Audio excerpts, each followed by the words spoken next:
As the scene transitioned, Shadow stepped into a vast chamber where military officials had gathered alongside their units. Enro wasted no time, she directly asked if he was responsible for Song's assassination. Without flinching, Shadow gave a simple answer, yes. She went on to explain that an investigation had been conducted, and all evidence pointed to Shadow as the prime suspect. Everyone in the room stared, but none were surprised. They all knew the truth. Song and Jiang had dark intentions for the boy. Jiang Industries had been running a twisted operation, imprisoning players, exploiting them, and forcing them into grueling labor. With both men now dead by Shadow's hand, many could argue it was an act of justified self-defense. Still, Shadow understood the political game being played. Since the military hadn't yet confirmed the boy's identity as Fong, they were choosing to maintain their alliance with him, for now. In his past life, Shadow had maintained a spotless record while collaborating with the authorities. This time, however, things were unfolding differently. He had already eliminated both Song Fei and Jiang with his own hands, and he knew this act would ripple through the world, shaking the balance. But Shadow had bigger ambitions. He didn't want mere vengeance, he wanted the world to witness his rebirth and how he would shake this cursed realm with his discoveries. Opening his inventory, he began preparing for the next phase. It was time to sell off his platinum-grade items, gear he no longer needed. Now, thanks to official backing, players could freely purchase equipment and skill books from any profession. The lifespan granted by these items was more than sufficient, even for someone like Song. One by one, Shadow began dropping high-level loot. The room went still in awe. They were staring at actual platinum-grade gear and rare skill books. He explained that he had defeated a high-level boss 10 times to acquire them and even brought down a golden-tier boss that hadn't been officially announced. Doubt rippled through the crowd. No one had heard of such a boss being taken down. Shadow clarified, he had found a hidden treasure chest, thanks to a stroke of luck. Among the rewards was an emerald-grade skill book. A young mage from Wang's team stepped forward and confirmed his story. She had seen him open the emerald chest and watched the astonishing loot fall out. Her name was Little Snow, though Shadow called her Little Lamb, much to her annoyance. When he asked if she preferred Little Blakey, she snapped, demanding he stick to one nickname. Their banter aside, the truth was undeniable, Shadow was in a league of his own. While others struggled to bring down a silver boss, Shadow casually opened platinum and emerald chests as if it were routine. Then came the sale. He started with a platinum-grade sharpshooter skill book, priced at 2,500 days of lifespan. Next, a platinum berserker weapon, 1,500 days. A mage skill book went for 3,000. Finally, a golden-grade skill book and a durable yellow armor were bundled for 4,000 days. With 25 more items to sell, he offered the rest at a discount, 16,000 tradable days for the lot. Enro accepted immediately. Shadow told her not to haggle, just pay the full price. The transaction was sealed. He even called her the real heroine for making such a wise purchase. Deep inside, he was aware of what 16,000 days meant. Once tradable lifespan exceeded 10,000, the units converted to years. At the current exchange rate, that was about 60 years, equal to nearly 22,000 days. A fortune equivalent to 400 million in cash. For government officials, that was no small sum, but the strategic advantage was priceless. With so much high-grade gear, the official team would gain a tremendous edge in game, minimizing future disruptions and possibly giving them the upper hand in global events. Then Enro brought up another issue. Big River Industries had imprisoned several players. They were planning a rescue mission and asked if Shadow would join. He suspected this was their way of recruiting him, or maybe even whitewashing the fact that he had killed Song. But Shadow declined. He had too much going on. Still, he offered valuable intel. He confirmed he had used in-game powers to defeat Song and Jiang in real life. As long as the cursed game existed, any player could grind to level 10, then sacrifice lifespan to bring their powers into the real world. That's what he had done. He urged them to grasp the urgency of this revelation. The captain caught on quickly. If Jiang Industries had people who reached level 10 and unlocked real-world powers, the rescue mission would become far more dangerous. With nothing more to say, Shadow teleported out of the hall. After his departure, the captain advised Wang that their squad of 6 high-level players should split up. When grouped together, they killed small monsters too quickly, making XP gain inefficient. By splitting, each player could maximize their leveling speed. Wang agreed. The goal was clear: hit level 10, log out, and report the intelligence to government leaders. The scene shifted to the city's main shopping district. The public was stunned. Shadow had opened his shop again, but this time, he wasn't selling. He was issuing a challenge.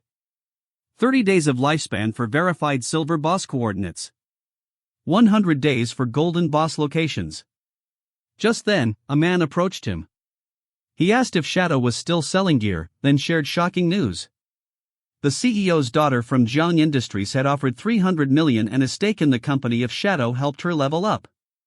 The man stressed that Shadow would never get a better offer. But clearly, he hadn't heard the truth. Shadow had already killed both Song and the CEO's daughter in real life. When that truth hit the man, his expression twisted in disbelief. She was dead? But he knew she had brought it on herself. She tried to capture Shadow and force him into her schemes, and he had ended her right then and there. Originally, she had offered Shadow 10 million to help her level. He refused. The man took the offer instead, only to be knocked out and locked in a basement. Whipped and tortured, he was forced to grind in-game and lure others for the industry. Now, he realized the fool wasn't Shadow, it had been him all along. He tried to claim he was forced into it, but Shadow saw through the lie. When the man attempted to flee, 2 others arrived with verified silver boss coordinates. Shadow paid them 30 days each. Elsewhere, a different conversation was unfolding. People were whispering about the Ace of Spades Guild, and especially its leader. A woman of immense wealth and stunning beauty. Feared by many, she had already eliminated several players. Flanked by 2 powerful men, she scoffed at the game's challenge. With money, she had gathered elite gear and skills. Her strategy was simple: crush others and steal their lifespan. Deli D complained that they were supposed to be in North America. But due to the cursed game's global impact, her flight had been grounded. Now stuck in this chaotic metropolis, she sneered at the locals, calling them rats and cockroaches. Turning to Tony, the white man beside her, she complimented his country's unique assets. Tony smirked, his hand brushing her leg. Just then, she got the news. Useless Song was dead. She'd played with him once and found him disappointing. But if Shadow had killed him, now that was interesting. Even if Shadow came from a lowly country, she admitted he might be the strongest player alive. She resolved to find him, not to fight, but to seduce him. She wanted him to conquer her, not on the battlefield, but in bed. Logging off, she instructed someone to trace Shadow's real identity. She'd offer him 3,000 tradable days. He might not need money, but surely he wanted more time to live. Her thoughts drifted briefly to Foam, the one man who had rejected her. She wanted revenge. And she hoped Shadow would be the one to deliver it. As the scene transitions, we're drawn into a rain-drenched forest, where a lone man stands over the body of a grotesque, zombified beast he's just slain. He's barely clinging to life. Just when it seems like the end, a glow appears. It's Zhao, Shadow's younger sister, arriving just in time to heal him. Still breathless and shaken, the man pleads with her not to push him so close to the edge next time.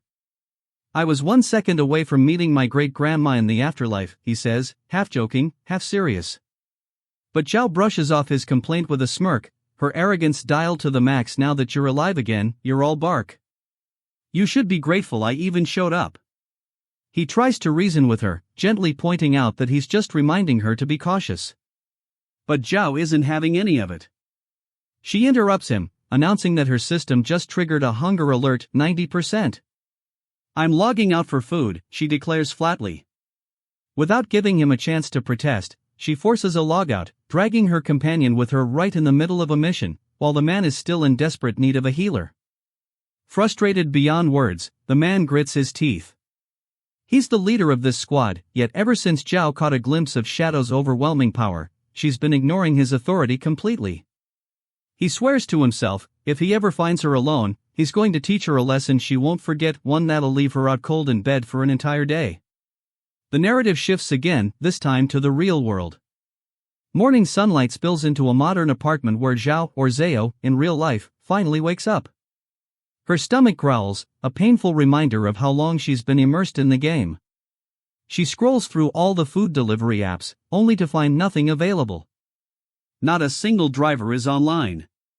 They've all disappeared into the forsaken game world, grinding levels instead of taking orders. Frustration builds. She thinks back to her home life, how Fo always had food ready without her asking, how she never needed to lift a finger. But she's alone now.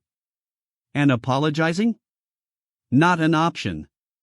Slapping her cheeks twice, she mutters, how hard can it be to make a meal? Compared to the freedom she has now, cooking should be a breeze. She tells herself she's better off without Fong. Life will be even greater. How terribly wrong she is. The scene pivots once more, this time to a coastal area. A hidden sand den lies in the distance, and from its depths, a monstrous scorpion emerges, its claws twitching with lethal intent. Before it can make a move, Shadow descends like death itself, using his assassination skill to slice the creature's head clean in two. Effortless. Surgical. Justice served. A system notification pings to life after taking down 4 silver tier bosses within the past hour. His leveling efficiency has reached impressive heights.